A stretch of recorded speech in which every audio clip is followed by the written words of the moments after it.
অনেককে তুলনা দিতে শোনা যায় আমি সূর্যের মতো একা, কিন্তু এই উপমা এখন আর হয়তো ধোপে টিকবে না। কারণ রাশিয়ার সাকহালিন দ্বীপে ঘটেছে অদ্ভুত এক ঘটনা। একই সময় আকাশে দেখা গেছে দুটি সূর্য।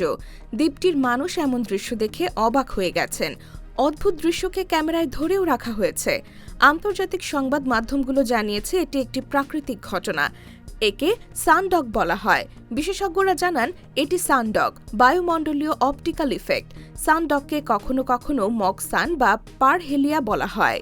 এটি সূর্যের পাশে উজ্জ্বল আলোর ছায়া বা দাগের মতো দেখা যায়, যা কখনো বাম পাশে কখনো ডান পাশে এবং মাঝে মাঝে দুই পাশে দেখা যায়।